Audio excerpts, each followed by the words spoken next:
tiens à remercier Monsieur Pépin et Madame Trouillot de leur présence ici. On a beaucoup de plaisir et c'est un grand honneur de vous recevoir au collège Jacqueline Julius. Madame la principale vous prie de l'excuser. Elle ne pourra pas être parmi nous aujourd'hui puisqu'elle avait un rendez-vous au rectorat. Mais on va faire en sorte que les choses se passent au mieux.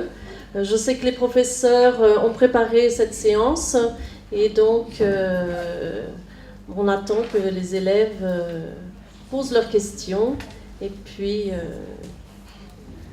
on va peut-être demander aux auteurs de se présenter. Merci. Okay, bonjour, c'est un plaisir d'être ici.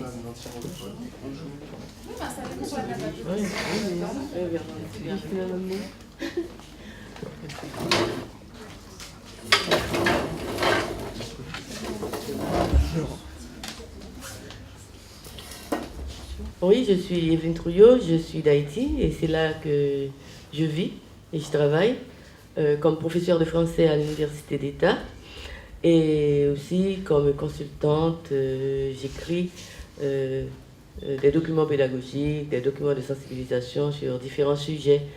Et bien sûr, je suis écrivaine, j'écris des romans, de la poésie, des récits jeunesse, et j'ai aussi écrit une pièce de théâtre.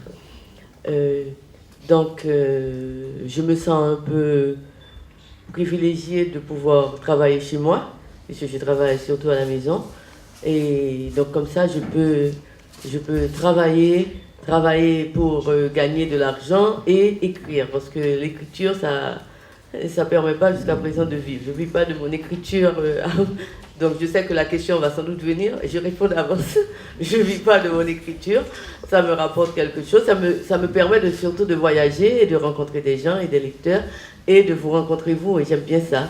J'aime bien rencontrer les lecteurs et les lecteurs potentiels, et les lecteurs pour échanger avec eux, parce que je crois que ça nous permet à nous autres de grandir et d'avoir une sensibilité plus accrue de l'humanité que nous voulons refléter à travers nos livres. Donc pour le moment, c'est tout ce que je dis, et je passe tout de suite le micro à monsieur Ernest Pépin, que vous connaissez sans doute.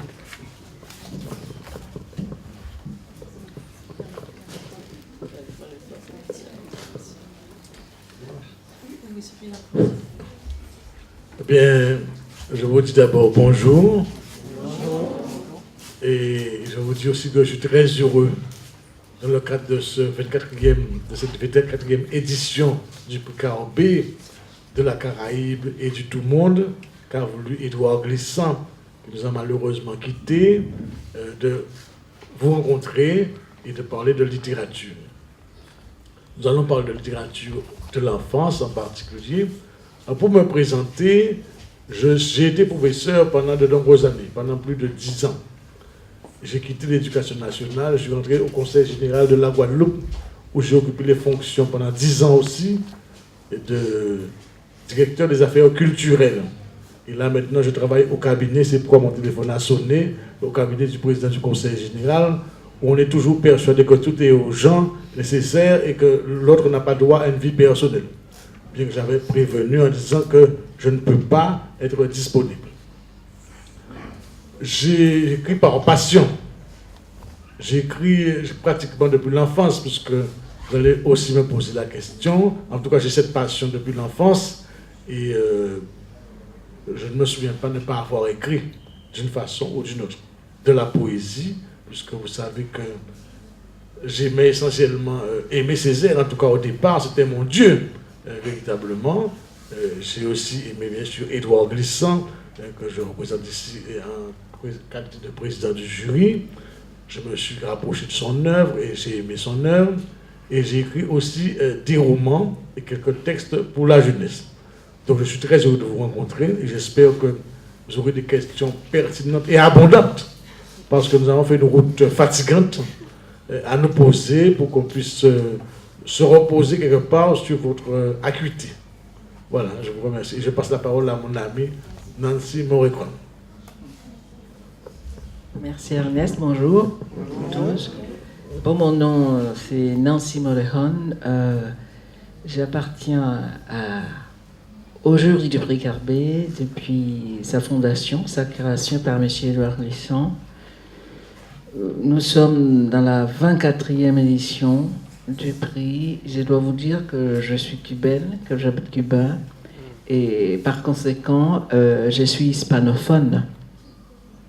Donc, c'est toujours une joie d'être là, d'être en Martinique, surtout parmi les étudiants, parce qu'il y a une idée des Glissants que nous répétons tous, que nous respectons tous, c'est qu'on écrit, les écrivains, on écrit en face de toutes les langues du monde. Comme vous connaissez, la Caraïbe était au centre de la pensée d'Édouard Glissant. Il la voyait comme un ensemble, comme un tout. D'un côté, les pays hispanophones, comme Cuba, le Porto Rico, le Saint-Domingue, puis les anglophones, comme la Jamaïque, la Barbade ou Sainte-Lucie.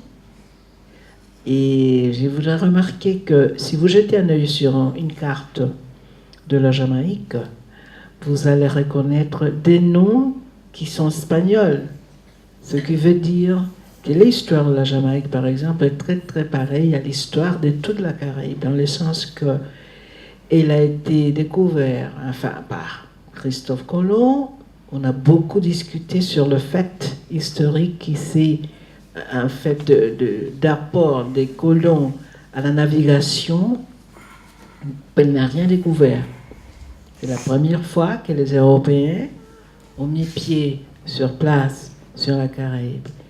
Mais alors, l'histoire de la Jamaïque dont je parlais, c'est une histoire partagée entre les puissances de l'Europe qui ont colonisé, comment dirais-je, qui ont mis les pieds sur la Jamaïque. Et les territoires de la Jamaïque conservent des noms espagnols. Ça veut dire que les Espagnols étaient les maîtres de la Jamaïque. Par exemple, il y a deux noms. Ocho Rios, Sabana la Mar. Ce sont des noms espagnols parce qu'avant, les Anglais, il y a eu les Espagnols. Ça, c'est très typique de notre histoire. Donc, comme écrivain, je me suis toujours incliné à l'œuvre de Nicolas Guillen, à l'œuvre d'Alejo Carpentier, malgré que je ne suis pas une romancière, je n'écris pas des fictions, j'écris des poèmes et des essais. Et surtout, je crois que je suis une traductrice. C'est très important. Toujours quand je suis en face des étudiants, je leur appelle, je fais un appel pour qu'ils apprennent une langue étrangère. Ça, c'est très important. Si je connais le français, j'ai traduit du français, de l'anglais. C'est la seule façon d'être en contact avec une civilisation pleine de diversité. Vous connaissez le terme diversité, nous sommes très divers, nous avons des traits qui viennent de la France, de la Hollande, de l'Espagne, de l'Angleterre. Et il y a un soldat bâti par le sang, l'effort des esclaves africains qui sont venus planter la canne à sucre, et faire du commerce, faire du tabac, planter le tabac, le café. Vous comprenez, ça c'est notre histoire. Nous appartenons à ce qu'on appelle une économie de plantation. Okay? Donc comme écrivain, j'ai toujours senti que mon devoir était de traduire, de faire traduire. J'ai traduit commencé par M. Ernest Pépin, qui a eu le prix. Il a été le lauréat des Casa de las Américas plusieurs fois. Et je l'ai traduit à lui, comme j'ai traduit le théâtre, quelques poèmes, mais surtout le théâtre d'Aimé Césaire, qu'on a pu mettre en scène à La Havane. Et aussi M. Glissant, j'ai publié une anthologie de M. Glissant qui s'appelle Faste, et autres poèmes avec des textes très importants de Glissant. Mais voilà, je m'arrête ici pour vous écouter.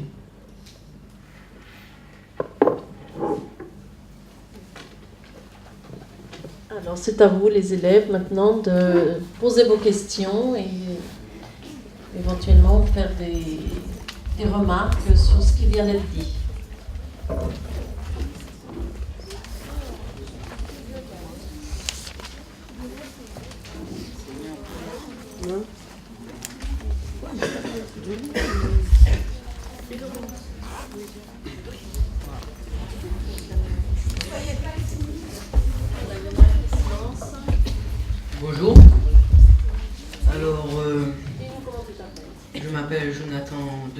Silva, je suis en 4e E. Et je voudrais vous poser une question à Madame Trouillot, Monsieur Ernest Pépin et Madame Nessie Moreron. Alors, à quel âge et vous êtes-vous intéressé à la lecture et à l'écriture?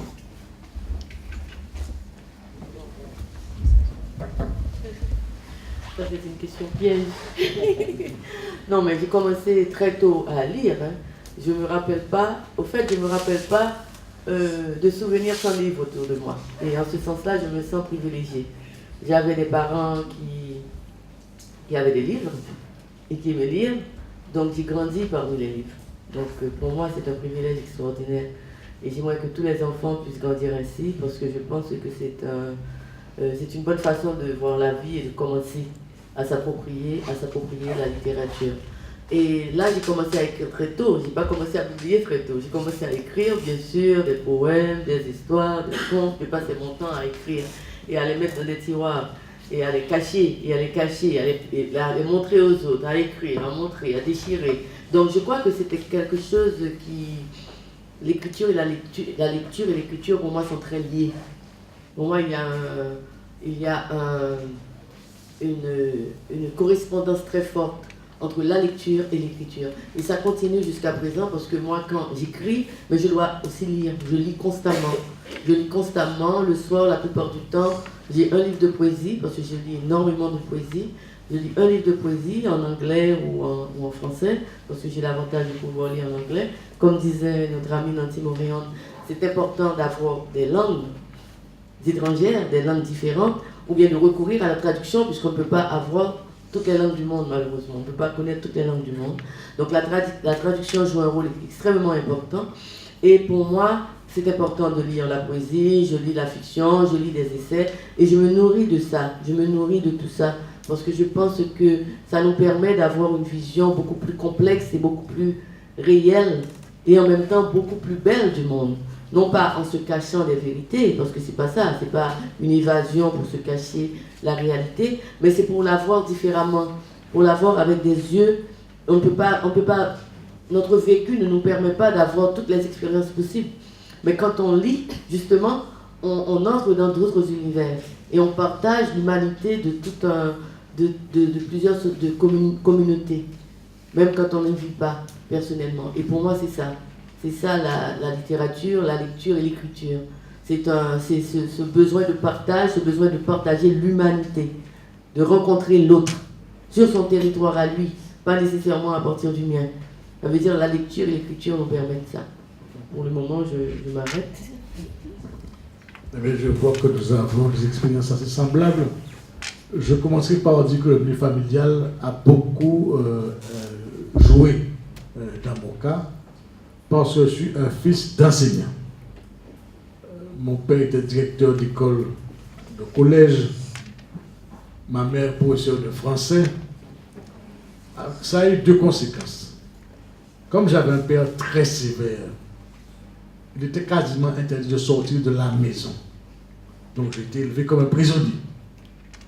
Je n'avais que pour m'évader, comme mes livres. Et je faisais un petit peu de violon.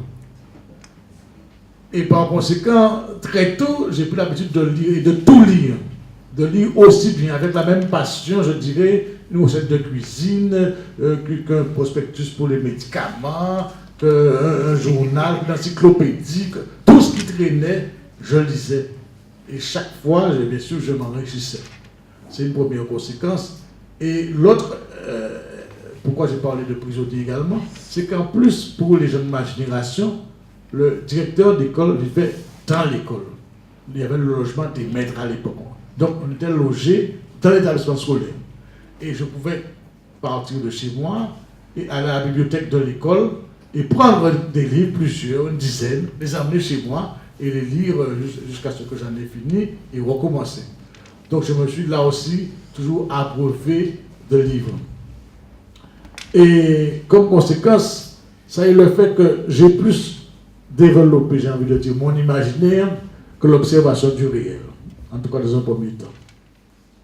si on me disait, à l'époque, vous avez des petites rédactions, c'est comme ça qu'on appelait ça, racontez votre dimanche. Et au lieu de raconter la chèvre, je pouvais voir le cochon, je n'en sais rien, des petites scènes de la vie quotidienne, tout de suite je me référais à une scène que j'avais lue dans un roman de Zola, de Balzac, ou de Dumas, etc. Et j'essayais de composer quelque chose à partir de cela.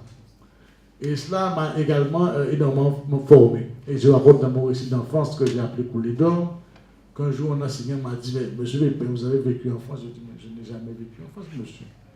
Il m'a dit, mais il y a toujours des trains, il y a des sapins, il y a la neige, il y a des choses bizarres, en tout cas pour un petit Antillais. Mais effectivement, j'étais complètement pénétré, assimilé, je dirais, par rapport à toutes ces lectures qui me conditionnaient, qui m'apprenaient énormément de choses. Et ensuite, j'ai eu un autre choc, là, j'étais adolescent. C'est un jeune ami qui m'a dit ceci, toi qui aimes lire, lis ça. Et j'avais près 16 ans, 15-16 ans, et lis ça, il m'a tendu, et les chiens se taisaient d'aimer ses herbes, que je ne connaissais pas. Et là, du coup, mon univers a basculé. Basculé sur les questions de racisme, sur les questions de lutte contre le colonialisme, sur les questions de justice, sur les questions d'humanisme, finalement, donc d'amour de l'humanité dont tu as parlé. Et toute ma vie, j'ai été, guidé par ces idées-là, à partir de ces lectures-là, qui ont modifié mon existence. Voilà. Je pense que j'ai très peu ajouté à ce qu'on dit et ont parlé mes collègues là, parce que moi je suis aussi de l'avis qu'il y a un art, comme un arc-en-ciel, vous voyez, entre la lecture et l'écriture. Et j'ai commencé à écrire étant un enfant. Je ne savais pas que j'étais quelqu'un qui allait se transformer dans un écrivain. C'est-à-dire à 9 ans, plus ou moins 10 ans, 9 ans, j'avais des carnets, des cahiers que je ne savais pas. Je notais tout ce que je ne pouvais pas communiquer à mes parents, communiquer à la famille, aux amis, tout ça. Donc il y avait une zone que je cachais. C'est-à-dire, je ne savais pas, j'écrivais ça sans savoir. Mais un jour, au Bachot, là, on étudiait l'Odyssée, c'est-à-dire le grand ouvrage d'Homère, le grec. Et alors, un professeur m'a demandé un exercice de classe qui était d'écrire, faire un exposé sur le chapitre 12 de l'Odyssée, où il y a l'épisode du géant, Polyphémon, c'est-à-dire du cyclope, un homme avec un seul œil. Et là, j'ai beaucoup aimé, j'ai découvert la fiction, quand même que je n'écris que des poèmes et des essais. Alors, j'ai fait mon exposé, j'ai eu des bonnes notes, mais il m'a congratulé, le professeur, il m'a dit « Est-ce que tu écris, est-ce que tu aimes écrire ?» Alors je lui ai répondu « Non, je n'écris pas. » Est-ce que ça c'est vrai? Oui, non, je n'écris pas. Finalement, je me suis rappelé de mes carnets, enfin, de mes cahiers, de mes petits cahiers. Alors, il dit, bon, j'ai un journal. J'ai un petit journal où il y a des histoires. Alors, le professeur m'a dit, apporte-moi ton journal. À cette époque, je pouvais montrer mon journal. Alors, le professeur, il est resté avec le journal et finalement, dans la prochaine classe, on s'est rencontrés, il m'a dit, bon, tu ne le sais pas, là, il y a des petits poèmes, tu vas écrire, tu aimes l'écriture.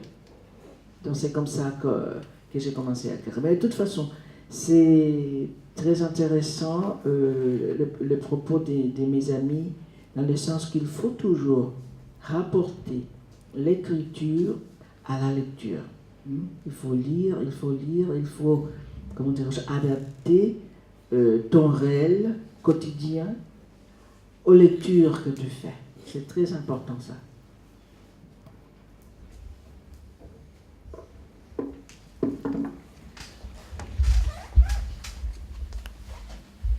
Bonjour, je m'appelle Alessandra Odoli de la classe de 3e A. Ma question, c'est pour Monsieur Ernest Pépin. C'est pour vous demander d'où vous est venue l'idée d'insérer le créole dans vos œuvres et pourquoi. C'est une question très intéressante. J'ai été, comme je le disais, éduqué par des enseignants, formé par des enseignants, et pas du tout formé autour du créole. À la maison, on ne parlait pas créole.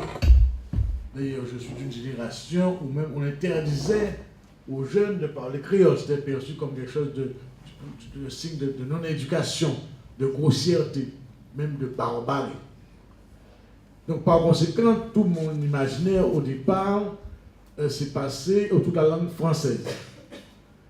Et j'ai toujours pensé écrire uniquement en français, ne pas mettre de créole dans mes écrits.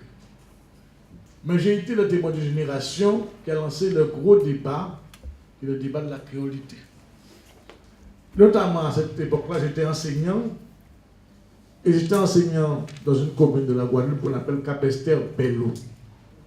C'est important parce que Capesterre-Belle-Eau est une commune où la population est en majorité indienne, donc des descendants indiens. Et moi, professeur, dans ces élèves-là, je ne parlais que de négritude, que de l'Afrique, que de toutes ces questions-là.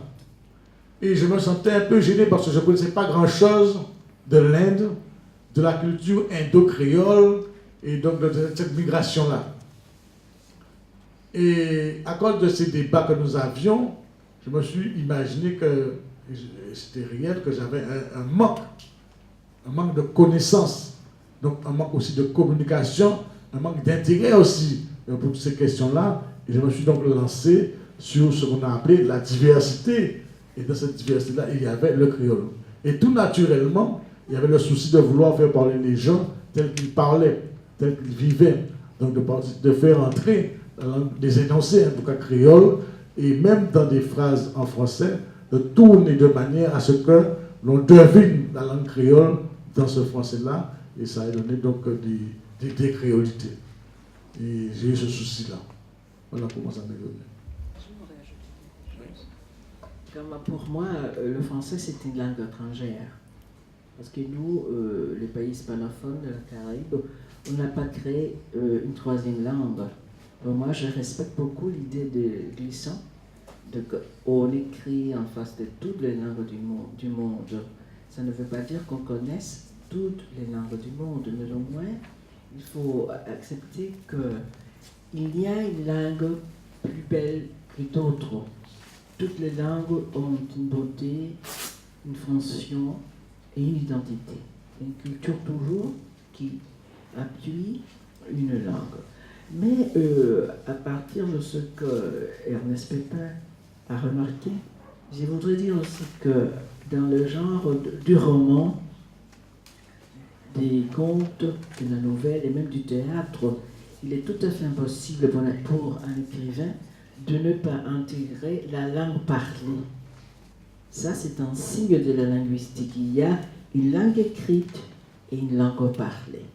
Au théâtre, c'est justement la colonne vertébrale du théâtre, on parle. Donc il faut parler avec la langue parlée. Dans les cas de pays comme la Martinique, ou la Guadeloupe, ou la Guyane, la langue parlée, c'est le créole. Donc c'est même pas une attitude une option, c'est justement un besoin. C'est très important de savoir que s'il y a un dialogue entre deux pêcheurs, pour une histoire des pêcheurs, qui est tellement commune, une histoire commune entre les pêcheurs, ils doivent s'exprimer en créole, qui est la langue dont ils parlent. Et je me rappelle toujours d'une expérience de Derek Walcott, prix Nobel 1992. Il est né à l'île, une petite île, beaucoup plus petite que la Martinique, Sainte-Lucie.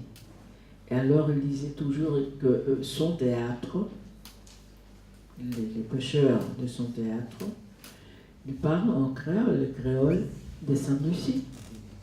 Parce qu'il ne pouvait pas d'autre façon exprimer l'âme, la situation, le conflit des personnages s'ils n'utilisaient pas la langue parlée. Je voulais juste ajouter aussi un aspect qui me semble très intéressant. C'est qu'à travers les langues, l'usage du créole en particulier, j'ai compris et aimé le fait que chaque langue véhicule un univers. Il y a une philosophie, je dirais, du monde qui va avec la langue créole. Je donne un exemple très simple, ou des exemples très simples. Quand on fait les salutations, en tout cas en créole guadeloupéen, on dit qu'est-ce qu'on fait? Et la personne répond en lakakembe, je résiste. Et quand j'ai réfléchi sur cette affaire-là, je me suis dit, mais c'est la salutation de deux esclaves. Qu'en fait? Comment vas-tu? Comment te portes-tu dans ce monde-là, tel qu'il est? Et la personne répond, je suis en train de tenir, je tiens bon, je résiste. Et par conséquent, cela a évoqué pour moi cet univers-là. Et j'ai compris que derrière la langue, il n'y a pas que ce qu'on dit, il y a tout ce que l'on ressent, tout ce que l'histoire peut avoir légué. Et dans plusieurs situations, on a cette affaire-là. Et puis il y a une poésie également, propre à chaque langue. Et je vais donner là encore un autre exemple. Là, je suis adulte, je suis dans un restaurant, et une serveuse qui manie pas très bien la langue française, elle me dit, monsieur, déchavirez le plat. Bon Dieu, renversez le plat. L'assiette devant moi, renversez le plat. Monsieur, déchavirez le plat. Je dis, mais qu'est-ce que vous racontez? Elle répète, monsieur, déchavirez le plat. Et je comprends, il faut renverser le plat. Et je dis, mais c'est une trouvaille, c'est une création extraordinaire. Et avec ça, je peux faire la lune, déchavir la nuit. Je peux faire la mer, déchavir, je ne sais pas, les étoiles, etc. Je peux créer moi aussi à partir de cette création populaire qui elle-même appartient à la langue. Et cela m'a paru important. Et je dois le souligner aussi dans le rapport créole, français, dans ces jeux de traduction que nous faisons. Chaque langue appartient à un univers, une philosophie, une esthétique. Je vais ajouter quelque chose. Vous savez qu'en Haïti, nous avons deux langues. Nous avons deux langues, ça veut dire qu'il y a deux langues qui cohabitent, mais de manière un peu inégale dans le pays. Donc je ne veux pas entrer dans les détails. Mais quand par exemple j'écris, la langue s'impose à moi. Et surtout pour la poésie. Je ne sais pas dans quelle langue, parfois la langue s'impose à moi. Parfois je commence à travailler un poème, je ne mélange pas. Je ne mélange pas les deux langues quand j'écris. Et je commence à travailler et puis je pensais pouvoir écrire en créole ou en français et puis le poème me dit non, ça c'est le créole. Et je suis. Parce que justement, comme disait Ernest Pépin, parfois c'est un univers où c'est le créole qui peut... C'est l'univers créole, c'est pas l'univers français. C'est une thématique que je dois travailler en créole. Je ne peux pas la travailler en français. Et vice versa, ça peut se faire pareil quand j'écris en français. Hein. Ça veut dire, c'est notre façon de vivre la langue, qui se reflète aussi dans l'écriture. Et on ne peut pas toujours choisir, on ne peut pas vouloir toujours imposer et dire, moi ça je vais l'écrire en créole. Parfois on pense qu'on va pouvoir le faire et on ne le fait pas. Et même pour la traduction, j'avais écrit une nouvelle en créole, et je ne sais pas pourquoi qui est-ce qui m'a demandé de traduire en français. J'ai essayé, j'ai pas pu. Hein. J'ai écrit quelque chose de tout à fait différent. J'ai commencé à traduire et puis quand je me suis rendu compte après, au bout de la page, que c'était un autre texte. Quelqu'un d'autre pourra traduire, mais pas moi. Parce que là, moi, j'ai réécrit autre chose. J'écris autre chose. Parce que quand on écrit dans une langue, on entre aussi avec tous les éléments culturels de la langue. Et moi, j'étais trop proche pour pouvoir réécrire en français ce que j'avais écrit en créole. C'est très difficile. Et c'est passionnant hein, de le faire. Mais il faut toujours... Ce qui m'arrive, c'est que jamais un traducteur, quand même que tu sois un écrivain, tu ne peux te traduire toi-même. Il faut toujours passer à travers une troisième personne qui sera un lecteur très adroit pour savoir et percevoir et l'intensité de tes phrases, de ton monde, de ton pensée, c'est impossible. Parce que personne ne peut se traduire. Il y a dans le monde entier des journalistes qui sont venus me demander: vous parlez français, vous parlez anglais, vous traduisez, vous? Non, jamais. Il ne s'agit pas, on peut connaître une langue, pourquoi pas, mais le fait de traduire, c'est quelque chose déjà c'est un défi très grand. Bonjour. Bonjour, je m'appelle Anthony Dupont. Je suis de la 3e A. Ma question c'est: l'écrivain d'un texte d'autobiographie signe un pacte avec son lecteur. Il promet de dire la vérité. Est-ce votre cas?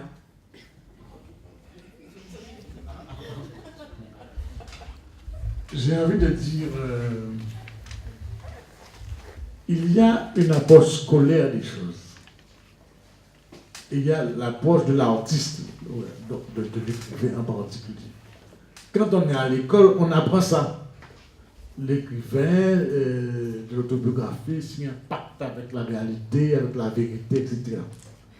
Lorsqu'on est devant la page blanche et que l'on veut restituer quelque chose, on se demande comment on va attaquer et comment on va faire. Je prends un exemple. Quand il s'agit pour moi d'écrire mon livre qui s'appelle Coulée d'or, j'ai pensé à une phrase qui n'est pas dans le titre. L'enfance est une coulée d'or. Ça veut dire que j'ai choisi l'angle de l'émerveillement, de la découverte, de l'illumination, de ce qui est beau, même si il y avait des misères dans mon enfance. Et donc, par conséquent, j'ai choisi volontairement, j'ai privilégié tout ce qui était une poésie du réel, à travers ma grand-mère, mon grand-père, mes frères et sœurs, à travers mon vécu. Mais je dis aussi que mon vécu, c'est un terme ambigu. Pourquoi c'est un terme ambigu? Parce que dans un récit comme celui-là, il y a 3 personnes qui parlent. Il y a, bien sûr, l'enfant qui essaie de se souvenir de ce qu'il a vécu. Et puis, il y a l'adulte qui est en train d'écrire, qui n'est plus un enfant, qui va, lui, recoder, d'une certaine manière, ce qu'il a vécu pour l'exprimer et le partager. Et puis, il y a l'auteur, celui qui veut, comment dirais-je, trouver les bonnes figures de style, les bonnes formes d'expression, les bonnes formules pour pouvoir faire passer tout ce qu'il a à dire. Et ce mélange des 3-là donne, à mon avis, le texte, notamment le récit d'enfance. Et ceci est très important. Et c'est pourquoi je pense que le récit d'enfance, contrairement à ce qu'il y paraît, est très difficile. Parce que si on n'arrive pas à jongler, à équilibrer convenablement ces 3 positions-là, on a du mal à trouver cela. Donc, c'est pourquoi je réponds que, pas autobiographique, je n'y ai pas pensé. Je ne sais pas s'il est dans le texte. Ce qui était important pour moi, c'est de restituer une ambiance, une atmosphère, et également mon pays, puisque dans mon livre, je parle de la Guadeloupe telle que je l'ai vécue, et comment ai-je perçu cette Guadeloupe des années 50. Je suis né en 1950. Qu'est-ce qu'elle m'a laissé? Qu'est-ce qu'elle m'a porté comme trace? Tout cela est dans, me semble-t-il, ce récit Coulée d'or. Moi, je n'ai pas écrit de récit d'enfance, j'en ai lu pas mal. Et parmi ceux que j'ai lus, il y en a un qui m'a particulièrement frappé, c'est Milo, qui a été écrit par un écrivain d'origine haïtienne, Émile Olivier, qui a écrit son récit d'enfance qui s'appelle Milo. Il a fait un jeu de mots parce que son surnom c'était Milo. Donc il a fait ce jeu de mots. Et c'est dans la première page justement, il dit, c'est toujours la même problématique, comment retrouver ces souvenirs-là. Premièrement, quels souvenirs va-t-on garder? Parce que, en effet, il y a plusieurs personnages il y a plusieurs personnes qui sont dans ce récit. Il y a l'enfant, il y a l'adulte qui revisite son enfance avec des yeux d'adulte. Il y a l'auteur qui écrit, et en même temps, s'il veut être sincère jusqu'au bout, il doit garder quand même les choix de l'enfance, même s'il essaie de les expliquer. Donc il y a comme un dédoublement qui se fait en lui. Donc c'est assez compliqué d'écrire un récit d'enfance. Et je pense que pour certains auteurs, c'est aussi peut-être thérapeutique. C'est une façon de se redécouvrir à travers les choix de l'enfance, à travers le parcours, à travers le vécu, et de revisiter l'enfance en soulevant des thèmes quand même très importants. Par exemple, la découverte de la mort, de la violence, que l'on retrouve et chez Marie Scondé dans Le cœur à rire et à pleurer, la découverte de la mort, l'enfant qui voit quelqu'un, pour la première fois quelqu'un qui meurt, et Émile Olivier a fait pareil dans Milo, et je suis sûre que d'autres l'ont fait, la découverte des relations sexuelles, la découverte de... et surtout la famille. La famille est toujours au cœur des récits d'enfance, c'est-à-dire les liens familiaux, comment ils contribuent à façonner aussi l'être. Et cet enfant-là qui a grandi et qui regarde avec une distance, les liens familiaux, mais sans arriver à s'en détacher au point d'être tout à fait impartial. C'est très difficile, en effet, d'écrire un récit d'enfance. Moi, j'adore les lire parce qu'on apprend beaucoup de choses. Et dans un univers antillais, puisqu'on parlait de langue, et chez Émile Olivier et chez Marie Scondé, il y a le problème du français et du créole qui bien sûr, est soulevé. Bien sûr, Marie Scondé raconte comment c'était interdit de parler créole en effet, de parler créole chez elle, et Émile Olivier, tout en ne le disant pas, racontait comment sa mère accordait une importance extraordinaire au français et à une bonne prononciation de la langue.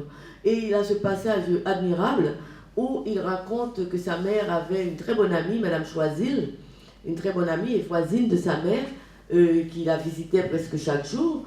Et un jour, il passe près de la maison de Madame Choisil, et il était avec ses copains en train de jouer dans la rue, de jouer au foot, et il apprend que Madame Choisil est tombée, elle a eu un accident, et elle est tombée, elle est morte. Alors il se précipite, il se précipite avec ce petit John-là, il avait peut-être 7 ans, 8 ans, il se précipite, et pour aller dire à sa mère justement que Madame Choisil, voilà que Madame Choisil est morte. Et il arrive, il dit, maman, Madame Choisil est morte, il dit. Et il dit, alors il raconte ça avec tellement d'élégance, Émile Olivier, il dit que sa mère, parce que sa mère c'était quelqu'un de spécial, c'était quelqu'un un peu très excentrique, et qui était très grande de taille, je la connaissais, très grande de taille, c'était une parente, et Madeleine, il s'appelait Madeleine, Madeleine se tourne vers lui, et il continue, Madame Choisil est morte, maman, Madame Choisil est morte, et elle se tourne vers lui et dit, Madame Choisil est morte, imbécile. Et voilà, donc c'était pas l'annonce du décès qui l'avait choqué, hein. C'est le fait que son fils n'ait pas respecté l'accord. Et que son fils a dit, Madame Choisil est morte. Alors elle se tourne et Madame Choisil est morte, imbécile. Et il raconte ça, et vraiment c'est un passage succulent de son récit d'enfance. Et bien sûr, quand il l'a vécu, il n'avait pas compris toute la portée. Mais il l'a gardé dans sa mémoire et il l'a raconté dans son récit.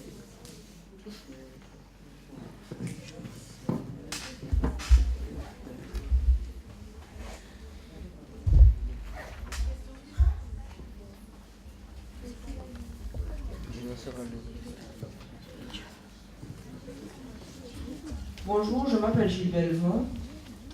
Alors je voudrais vous poser comme question, parmi tous les ouvrages en liste, lesquels préférez-vous et pourquoi? Mais non, c'est un secret. On doit délibérer sur ces questions jusqu'à demain. On doit dire ça.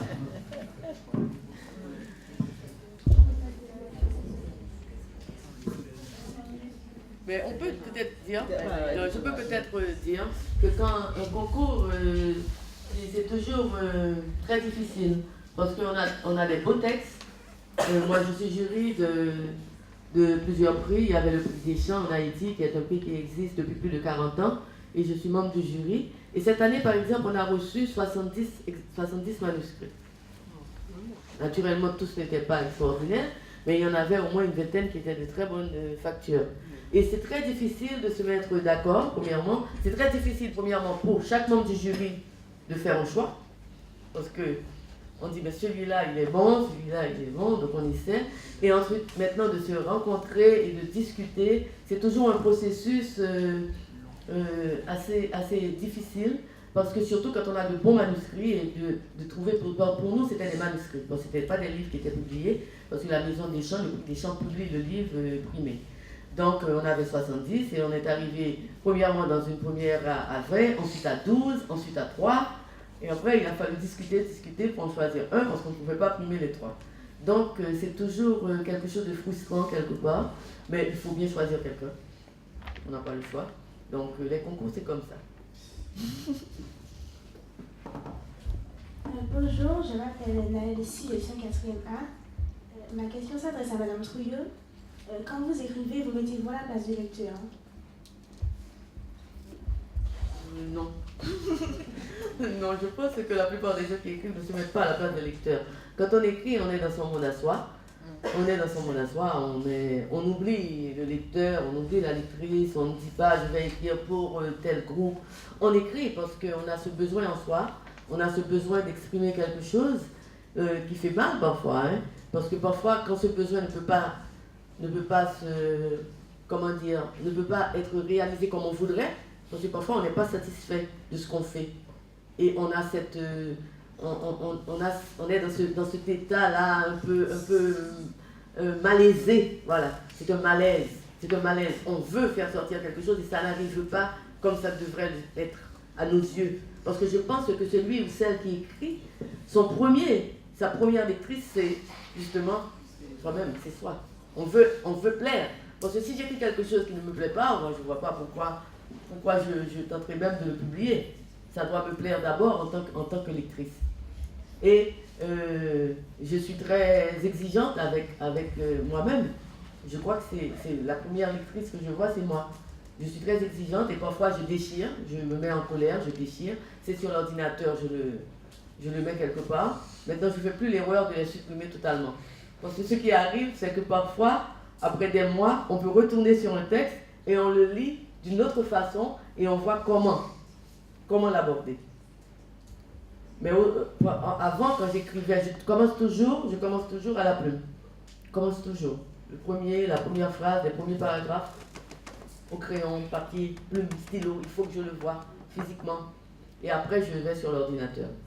C'est comme ça que je fais. Il y a d'autres écrivains qui le font, et puis Santicat m'a dit récemment que c'est comme ça qu'elle écrivait. Elle devait commencer aussi sur le papier. J'ai besoin, moi, de ce contact. Oui, j'ai besoin de ce contact physique avec le texte. Oui. Donc, j'imagine que chaque personne qui écrit a ses habitudes. Mais pour moi, la première lectrice, c'est moi. Je ne pense pas au lecteur quand j'écris. Ça vient après. Que j'écris en espagnol d'abord. Vous allez comprendre ça et l'accepter. Mais quand Evelyne parlait du tiroir, je dis qu'il y a un style tiroir. Parce que l'écriture, c'est une sorte de laboratoire. Dans le sens qu'on ramasse, on écrit un petit paragraphe aujourd'hui, demain, un autre, c'est comme ça. Même avec la poésie, ça arrive. On prend un fragment de quelque chose, on le laisse tomber, on le met dans le tiroir et après, ça commence à devenir une sorte de rivière, des choses qui commencent à courir. Et on m'a dit toujours, dans mes études, que les conteurs, c'est quelque chose de très différent de la poésie. Ça veut dire que les romanciers, les conteurs, ils doivent avoir une discipline d'écrire tous les jours. Ça ne veut pas dire que ce que tu écris va absolument dans ton texte final. Mais il faut écrire tous les jours, et avoir cette pratique et, comment dirais-je, une domination du langage. Ça, c'est très important. Seulement, je voulais finir par dire que, et dans nos îles, dans la Caraïbe, je trouve qu'il y a une tradition, ce qu'on appelle, les anthropologues ont appelé une tradition orale. Il y a des contes et des légendes qui sont transmises et de génération en génération. Parfois, elles ne sont pas écrites, c'est seulement ce qu'on entend, ce qu'on écoute. Et puis, il y a des écrivains qui viennent et fixent le plus important de ces légendes, de ces contes. Par exemple, dans le cas d'Haïti, je sais qu'il y a une tradition, qu'il y a quelqu'un qui compte un conte. Et il commence par les cric, crac. Est-ce que tu pourrais nous parler un petit peu? Oui, donc comment le compteur va dire cric et l'auditoire répond crac. Et c'est comme ça qu'on commence les contes chez nous, qu'on commençait, parce que ce sont des traditions aussi qui ont tendance à se perdre. Hein. Et c'est pourquoi c'est très important qu'il y ait une transcription écrite de ces contes. Il y a une écrivaine haïtienne, Deïta, qui a fait ce travail. Hein. Elle a été dans la partie nord-ouest du pays et elle a rassemblé au moins 80 contes. Elle a fait 2 tomes. Oui. Elle a fait un tome en français, un tome en créole. La première fois, elle a voulu retranscrire, elle a retranscrit en français. Et la deuxième fois, elle a simplement pris le texte original en créole. Donc il y a 2 tomes de contes et c'est un travail extraordinaire parce que ce sont des contes qui ont tendance à disparaître et j'imagine que c'est un peu partout parce que la famille fonctionne d'une manière différente, il y a la technologie qui contribue à nous divertir autrement, donc il y a cette transmission orale qui se faisait de génération en génération à travers justement ces contes qui a tendance à disparaître. Et en Haïti, autrefois, c'était surtout dans les provinces, mais même à Port-au-Prince, je me rappelle quand j'étais petite, il y avait encore des gens qui racontaient des histoires. Et le soir, on se rassemblait autour de cette personne et la personne racontait. Naturellement, c'était des histoires aussi il y avait beaucoup de diables, il y avait beaucoup de fantômes, et après, on n'arrivait pas à dormir. Hein. On était mort de peur, mais on les entendait quand même, voulait les écouter, on voulait les entendre parce que ça faisait partie justement de l'imaginaire. On savait que c'était l'imaginaire, mais on avait peur. Et on aimait avoir peur. C'est une peur qui enrichit l'imaginaire. Et jusqu'à présent, les enfants ont des livres qu'ils lisent, qui font peur. Mais ils les lisent quand même. Hein. Mais ils voient Harry Potter. Oui, exactement. Donc, exactement. Il y a la magie. La magie est toujours quelque chose qui attire. Hein. La magie attire. Parce que justement, c'est le domaine où tout est possible. Tout semble possible. Tout semble possible. Et on a besoin de ça dans notre vie. Et je crois que les contes et les légendes, justement, et ont une part très importante dans l'imaginaire collectif. Parce que nous avons des contes, des personnages comme la sirène, la maîtresse de l'eau, on l'appelle chez nous la maîtresse de l'eau, qui est quelqu'un de très puissant et qui peut en effet attirer les gens dans l'eau et les garder sous l'eau. Mais qui a des pouvoirs et qui n'est pas toujours méchante. On a toutes sortes de diables, bien sûr. On a des gens qui se combattent les diables. Donc on a tout ça. Et je pense que toutes les civilisations ont ça parce que c'est quelque chose qui fait partie de notre besoin de résoudre les problèmes autrement. Ça veut dire que ce sont des problèmes au fait qui sont de la réalité et qu'on résout autrement. On les résout dans les légendes, les contes et on trouve une fin parfois heureuse justement pour essayer non pas de s'évader de la réalité, mais justement de se trouver une porte de sortie à certains problèmes. Et la preuve, c'est qu'on continue. Il y a des contes que les gens continuent d'écrire, ce n'étaient pas des contes traditionnels. Vous voyez, la littérature jeunesse, maintenant, même en Haïti, hein, il y a peut-être plus de 60 titres qui sortent. Ça veut dire qu'il y a des gens qui continuent d'écrire des contes. Pourquoi? Parce que je crois que nous avons besoin de ça pour grandir. Nous avons besoin de cet imaginaire, de cette imagination. Oui. Madame, est-ce que je pourrais poser une question? Bien sûr, oui, tout à fait. Je voudrais savoir, qu'est-ce que vous préférez? Lire un conte, écouter quelqu'un qui vous raconte un conte ou bien le Nintendo? Comment vous faites? Quelle est votre préférence? Prenez la parole. Écoutez, vieux. Longtemps. Écoutez. Je m'appelle Julie Francisca, je suis en 4e E. Ben, je préfère que la personne me raconte l'histoire parce que j'aime bien que la personne m'explique la sensation, que ce qu'elle ressent. Ce qui s'est passé, c'est mieux. Il y a une autre réponse? Bonjour, je m'appelle Edmond Agi, je suis en classe de 3e A. Moi, je préfère lire parce qu'on peut se faire nos propres idées et imaginer avoir nos propres images, parce que quand quelqu'un va nous raconter l'histoire, la personne va mettre ses intonations et quand on lit, on ne sait pas forcément la même chose qu'on peut ressentir à certains moments. Donc moi, je préfère lire.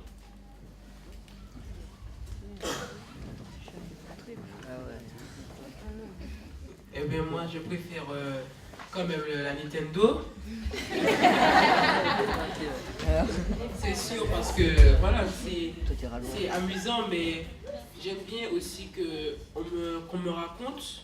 Parce que des fois, quand je lis, je sais pas pourquoi, je préfère qu'on me raconte. Et lire le livre, par exemple, je vais bien aimer lire un livre et après je vais voir le film. C'est une condition pour laquelle je vais lire. Mais j'aime bien les autobiographies aussi. Hein. Tu veux réagir à la question? Oui.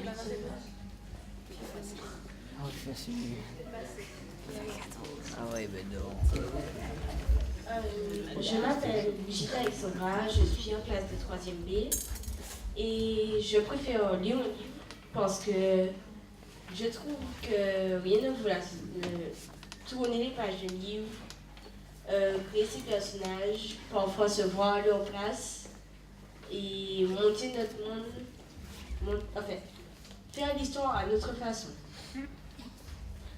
Pourriez-vous vous lever pour répondre à la question? On filme. Alors, j'ai dit que je préférais lire parce que quand on lit, on peut se mettre à la place du héros et se faire notre monde, à partir de l'histoire, se faire notre monde à notre façon.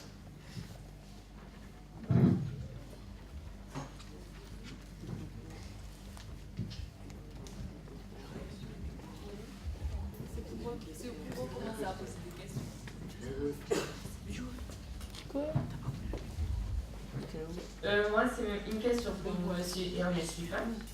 Dans la coulée d'or, vous parlez d'une certaine Nanine qui vous faisait la plus jolie du matin. Qui était-elle? C'est ma grand-mère.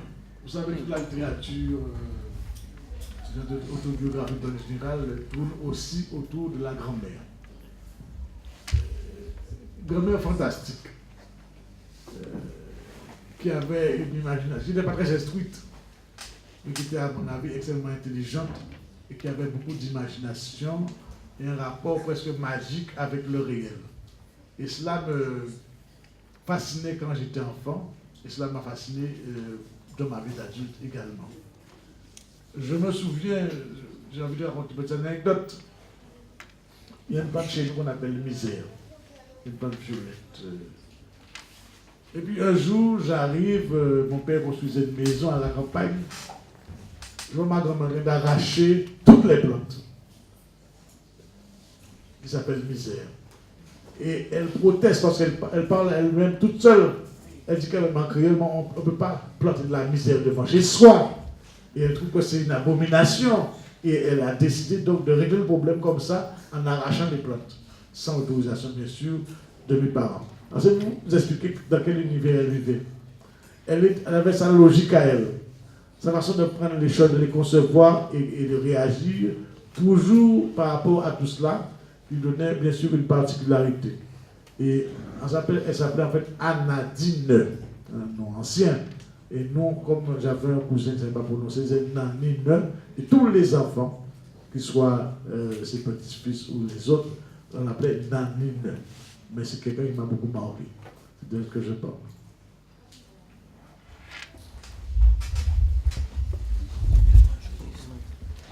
Bonjour, je me nomme Pognon Joris, je suis en 4e A. Et ma question serait, comment trouvez-vous le mot juste? Donc le mot parfait pour l'insérer dans le texte. Je ne sais pas comment on trouve le mot parfait. Ça, c'est une question très difficile. Mais je ne sais pas comment on le trouve, mais je pense qu'on sait quand on le trouve. Je sais quand on trouve le mot qui est juste à sa place. On le sent. Ça veut dire, et il y a une insatisfaction avant. Ça veut dire, on peut justement, pourquoi on laisse le texte de côté parfois? C'est parce que justement, on n'arrive pas à trouver les mots qu'il faut. Parce que les mots, ce sont nos outils à nous. Hein. Donc ça veut dire, parfois, on n'arrive pas à trouver le mot. Alors on laisse le texte, et le texte fait son chemin, comme disait Nancy, le texte se met à couler à un moment donné, on le reprend, et on trouve les mots qu'il faut. Je ne sais pas comment on le fait. Moi, ce qui m'aide quand je suis bloquée comme ça, ce qui m'aide, c'est pas m'acharner sur le texte. Je préfère le laisser de côté. Parce que pour moi, plus je m'acharne, je suis frustrée, ça ne marche pas. Je le laisse de côté, j'essaie de l'oublier, même si dans ma tête, il est en train de travailler, hein, et je lis. Je lis parfois un texte qui n'a rien à voir avec ce que je suis en train d'écrire. Et au beau milieu de la lecture, je me dis, ah, ça y est, il y a un déclic qui se fait. Et je crois que c'est pourquoi je dis que la lecture me nourrit, moi. Je lis tout le temps, et je pense que parfois, en lisant parfois un texte qui n'a rien à voir, ça peut être un essai, ça peut être un poème alors que j'écrivais de la fiction, et puis tout d'un coup, il y a un mot, une tournure de phrase, je me dis, ah, il y a une association d'idées qui se fait, et je me dis, voilà le mot qu'il me faut, voilà comment continuer le texte. Donc c'est un processus qui est différent pour chacun. Hein. Je ne pense pas qu'il y ait de formule magique pour trouver le mot juste. Mais je voudrais revenir quand même à la lecture. C'est la lecture qui nous permet aussi de savoir comment, quand on a le besoin d'écrire, il y a tellement de textes qui ont été écrits avant nous. Hein. Il y a tellement de beaux textes de par le monde. Il y a des textes magnifiques. On ne peut pas tout lire. Mais plus on lit, plus on se nourrit et plus on a cette motivation d'écrire quelque chose de différent. Parce que chaque écrivain a cela en soi. Cette motivation d'écrire quelque chose de différent, de faire quelque chose de différent. C'est ça. Parce qu'on n'écrit pas pour répéter ce qui a déjà été fait.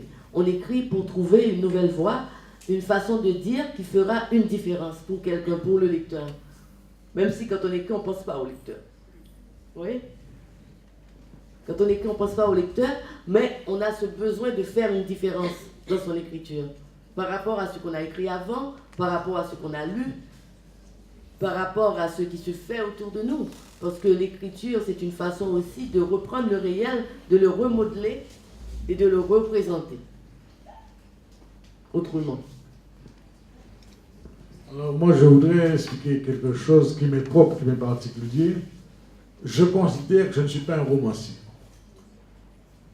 Je considère que je suis fondamentalement un poète. Et lorsque je travaille, bien sûr, sur le roman, sur l'écriture d'une manière générale, j'ai instinctivement une démarche de poète, une démarche de par l'image, une démarche de par le rapprochement de choses insolites, une démarche pour essayer de chercher le jaillissement finalement qui va me plaire à moi. Et c'est comme ça que je crée la plupart du temps.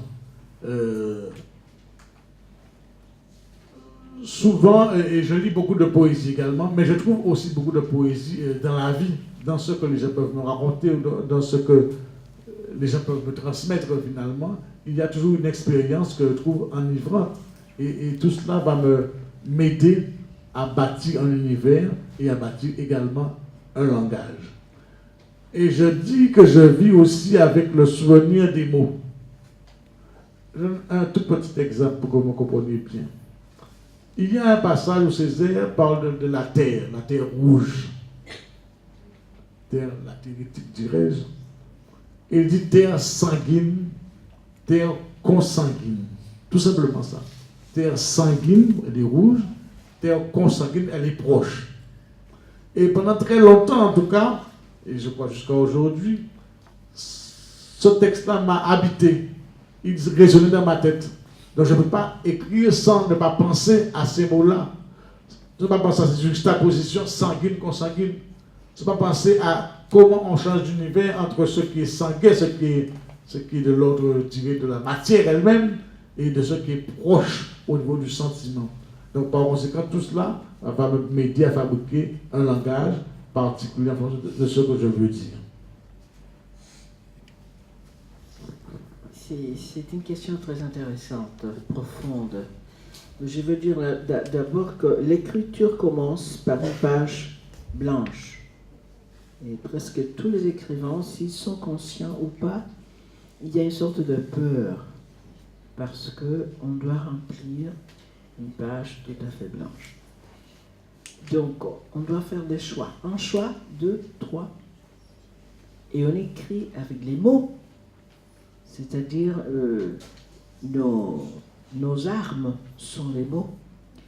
Mais moi, je me méfie du mot parfait. Parce qu'il y a une chose il y a un mot qui convient à mon texte. Et je choisis un mot qui fonctionne dans mon texte. Cela ne veut pas dire qu'il soit parfait.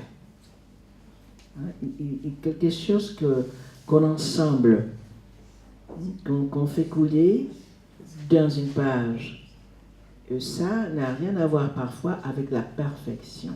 Donc il faut faire attention sur le fait de penser qu'il y a un mot parfait. Il y a des mots qui fonctionnent, des mots qui coulent, des mots qui prennent partie ou prennent part dans un texte. Mais moi, je me méfie du mot parfait. Je voulais aussi ajouter, et tout le monde est d'accord avec toi, il y a le ressenti. En venant là, de nous sommes partis du diamant, je regardais le paysage, où il me regardait, je ne sais pas en tout cas. Et je ressentais quelque chose. Je ressentais un immense désordre. Nous sommes allés, j'ai été beau sur la Trinité, on est allé hier soir à Sainte-Marie. Je ne reconnaissais pas les lieux que je connaissais. Je voyais des centres commerciaux, je voyais des ponts, je voyais un désordre. Et cette sensation-là était très forte en moi. Et j'ai l'impression que si je devais écrire sur la Martinique d'aujourd'hui, en tout cas, ce sont ces choses-là que je privilégierais. Comment il y a une sorte d'irruption. Césaire disait, ils ont gâché quelque part le paradis. Il y a une phrase dans un texte où il dit ça, le paradis absurdement gâché. Et c'est l'impression que j'ai eue. Je ne sais pas si je dirais absurdement gâché, mais je dirais que finalement, il y a une modernité qui est là. Chaotique, et j'aime le mot d'Edouard Glissant, ça appartient à Edouard Glissant, le chaos. Chaotique qui bouscule l'ordre, en tout cas connu, l'ordre habituel des choses, et qui crée une autre perception du monde, un autre sens même de ce monde-là, dans son déplacement, dans son espace, son étendue, dans son rythme, etc. Et c'est tout ce à quoi je pensais pendant que j'étais dans le bus qui devait m'emmener ici, que décidément, nous avons changé, j'ai envie de dire, non pas seulement de société, de rapport même à la réalité. Et que ça se voit dans le paysage. Tout ça, c'est interdit. Ces retournements qu'on doit faire pour entrer quelque part, je trouve ça un peu surprenant. En tout cas, inhabituel pour moi.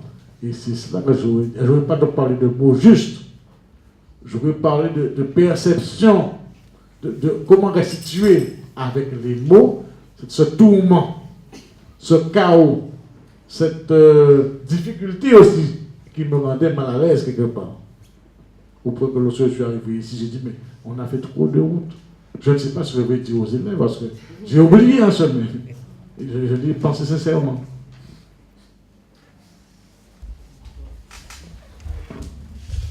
Bonjour, je m'appelle le pasteur Lévi, je suis en 4e E. À quoi, d'où vient l'idée d'écrire, à quoi ça va vous sortir?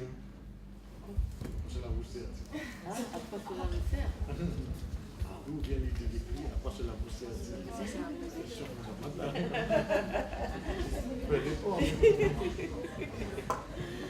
Bon, d'où vient l'idée d'écrire? Je crois que on a plus ou moins abordé ce thème, que moi j'ai toujours eu envie d'écrire parce que je lisais beaucoup. Maintenant, à quoi cela me sert-il? À être ici avec vous. Oui, entre autres. Mais je crois que cela sert premièrement à...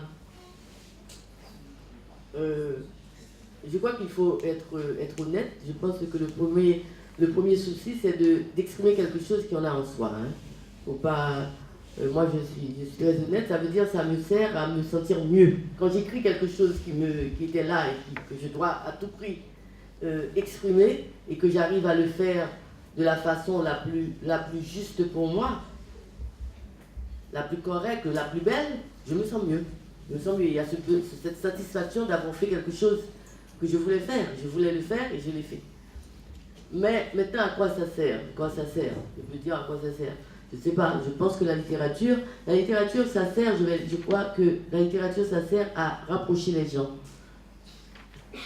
Ça sert à faire connaître des réalités différentes, à rendre cette diversité, justement, dont on parlait tout à l'heure, à rendre cette diversité plus proche de nous, moins étrange, à la rendre humaine, à donner aux autres ce caractère humain qu'un livre d'histoire, par exemple, ne peut pas. Ça veut dire, si je lis un manuel de géographie sur un pays, on me fait un cours d'histoire sur ce pays, il y a une sensibilité que je n'ai pas encore. Mais je peux, par exemple, lire un roman ou une poésie d'un poète turc et il y a une sensibilité que j'ai de la Turquie que je n'avais pas avant.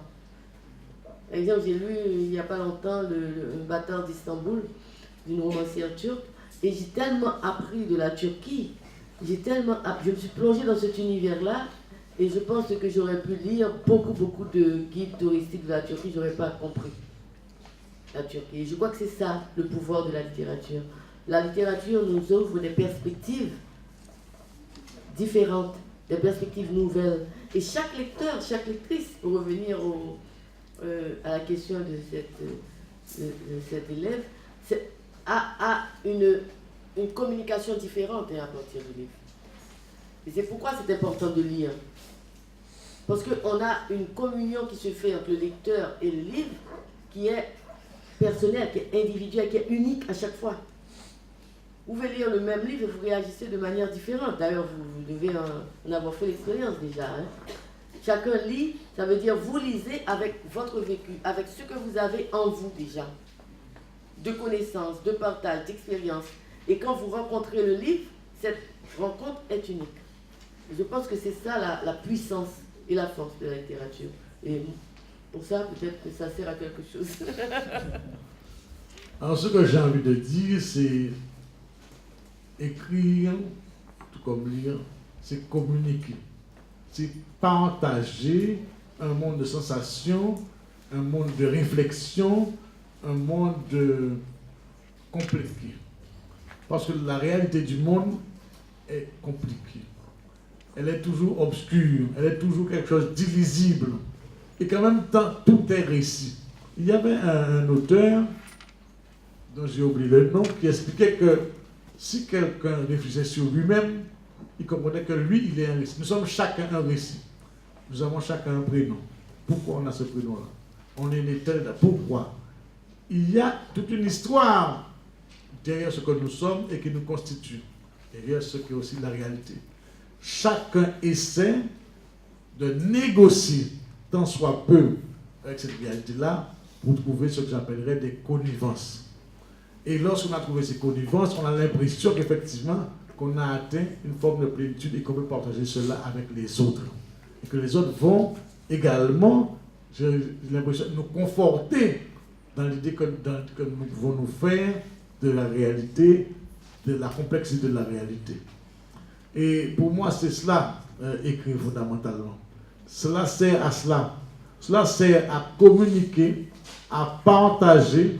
Quelque part, j'ai envie de dire une chose bizarre, à être ensemble.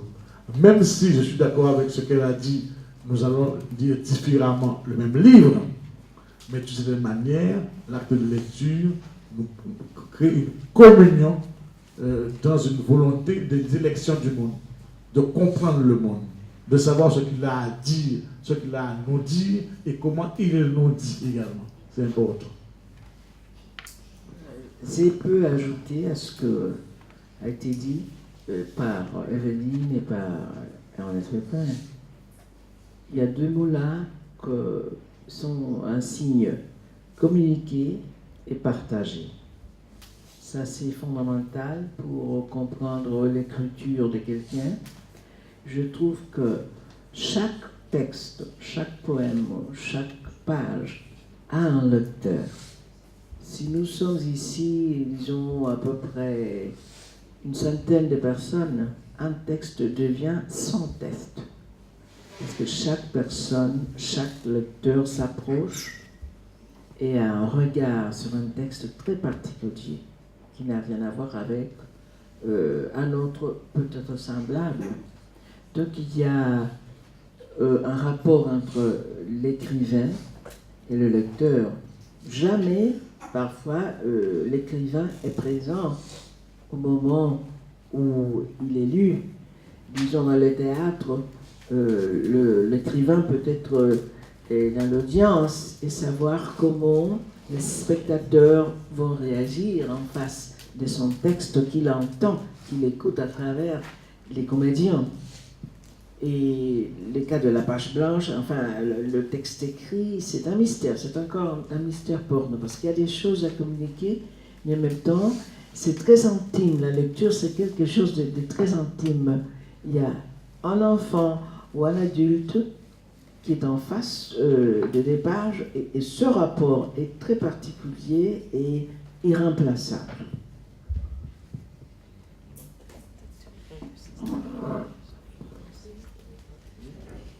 Je pense que cet entretien a été très riche et que j'espère que les élèves en garderont un souvenir inoubliable, que ça va les inciter à lire et peut-être même à écrire.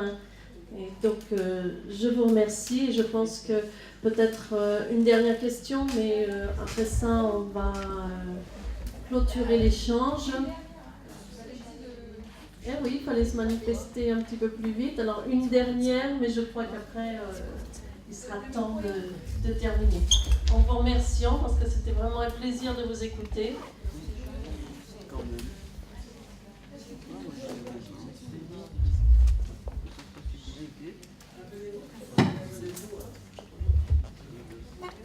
Alors, bonjour, je m'appelle Melchior Vigos, de la classe de 3e B.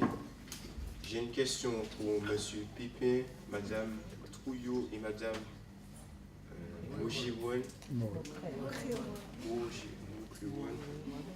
J'ai lu Black Boy de Richard White, un ouvrage majeur de la littérature noire américaine. Ce livre vous a-t-il marqué? Si oui, pourquoi? Dans quelle traduction avez-vous? Ah, la traduction française.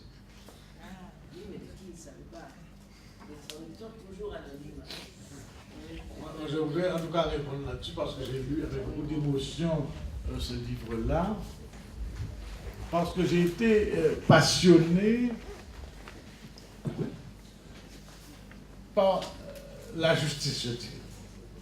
Donc par toutes les questions qui concernent l'oppression de l'être humain, et en particulier celle de l'être noir. Et Black Boy me semble une expérience assez troublante et assez parlante en même temps de l'intime, de ce qu'on ressent quand on a peur. Quand on a peur parce qu'on est noir, quand on est dans un monde incertain, un monde fragile et suspect, c'est-à-dire à n'importe quel moment on peut être arrêté. Et ça, c'est exprimé dans ce livre-là. Et c'est pourquoi j'ai beaucoup aimé ce livre qui m'a passionné et j'ai continué toute ma vie à lire les ouvrages dans ce sens-là. Dans ce sens, je veux dire, de lutte contre tout ce qui est oppression, tout ce qui est exclusion, tout ce qui déchire l'homme finalement, réduit l'humanité à rien du tout. Hein? Et c'est pourquoi j'ai aimé beaucoup ce livre-là. Parce que, en plus, je voudrais dire une chose, c'est que pour les gens de ma génération, le combat des hommes noirs, notamment aux États-Unis, était une affaire très importante. Je suis d'une génération qui a vécu, on était notre idole Cassius Clay, le boxeur noir américain. Nous avions une sensibilité énorme pour Angela Davis, évidemment, qui a lutté, qui a porté ces combats-là. Pour tous ceux qui disaient quelque chose qui nous était proche, à la limite, parce que nous n'avions que ce monde-là comme monde de référence, que ce combat-là comme combat de référence. Je remarque que Richard Wright, c'est un classique, hein, une icône. de la littérature du continent, en langue anglaise, des États-Unis surtout, mais des Amériques. Et même nous avons traduit, c'est pour ça que j'ai demandé la traduction, il faut toujours savoir si on lit une bonne traduction, si on lit une traduction qui plus ou moins s'approche à la fidélité du langage de l'auteur. Nous avons surtout traduit et publié à l'époque, aux années 60, Tell It Out on the Mountain, qui est très très important. Go It Out on the Mountain, traduit en espagnol bien sûr. Et à cette époque-là, les années 60, était une époque à travers laquelle le mouvement des droits civils aux États-Unis, qui était surtout incliné sur le côté noir de la population noire des États-Unis. Les mots immigrants, par exemple, à cette époque-là, on ne les connaissait pas, il n'y avait pas de déplacement, et parfois la pensée raciste voyait les Noirs comme des immigrants, ce qui était tout à fait faux. Mais Richard Wright a beaucoup aidé à cela, et il faut vous dire aussi que je crois que dans le premier congrès des écrivains noirs à Rome, il a été un protagoniste énorme entre les écrivains qui n'étaient pas francophones, qui étaient exactement anglophones. Mais que son expérience du point de vue de l'ethnie, de la race, était tellement important que le langage, la langue, c'est quelque chose qui véhicule cette pensée, mais que ne le définit pas. C'est-à-dire, je suis un écrivain hispanophone, j'écris en espagnol, mais je ne suis pas espagnol, je suis cubain et caribéen. Je crois que Richard Wright, pour nous, pour les Haïtiens aussi à cette époque, c'était une voix contre l'oppression. Et à ce moment-là, nous étions en pleine période de Duvalier aussi. Donc, nous étions en pleine période de dictature. Donc, Richard Wright représentait une voix pour la liberté, pour la libération. Donc, on l'a perçu, moi je l'ai perçu comme ça, et dès que je pense à Richard Wright, je pense à toutes les luttes qu'on a menées, que les Haïtiens avaient menées contre la dictature. Et ce qui était important aussi, après j'ai compris aussi pour Richard Wright, c'est que à cette époque-là où l'Amérique perçait, où l'Amérique était perçue par le monde entier comme la terre où tout allait bien, où c'était le capitalisme dans son essor le plus réussi, il y avait cette population noire qui vivait dans des conditions inimaginables et qui vivait une oppression au quotidien, et personne ne s'en souciait. Et il y avait la voix des écrivains, des artistes, et la voix des activistes comme Angela Davis, et qui justement ont soulevé la question. Et il faut toujours, moi ça me fait toujours penser qu'on ne peut pas prendre pour les droits pour acquis. Il faut toujours penser que quand on jouit d'un droit, qu'il y a quelqu'un qui s'est battu pour ce droit. Il y a quelqu'un qui s'est battu. Sans dire grand-chose, je voulais simplement dire, il faut penser, parce que ce sont des jeunes, à Mandela qui vient de mourir, et qui a porté un combat extraordinaire au niveau de l'Afrique du Sud et de par le monde finalement, et que c'est une beauté. Ce que Glisson va appeler ça une forme de beauté. La forme de beauté, je voulais dire que la femme qui était le précédent même de Angela Davis aux États-Unis, c'était Rosa Parks, en 1954, et il y avait une ségrégation, c'est-à-dire les Noirs devaient monter les bus et seulement s'asseoir derrière, jamais avant. Et cette dame, un jour, elle est montée à un bus dans son village, et elle a dit non, je vais m'asseoir comme tout le monde, je n'irai pas derrière. Je suis une femme, je suis un être humain, et je m'assieds où je trouve, où je veux. Et ce sont des petits moments importants dans l'histoire et des races et de l'oppression. Voilà, je crois qu'on va clôturer.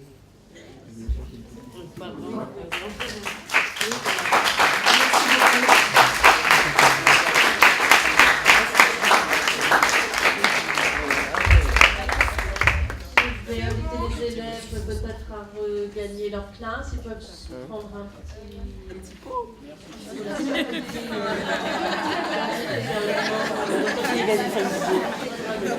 Merci beaucoup pour la qualité de votre entretien. C'est vrai que sur ces 4-5 minutes, on va pouvoir faire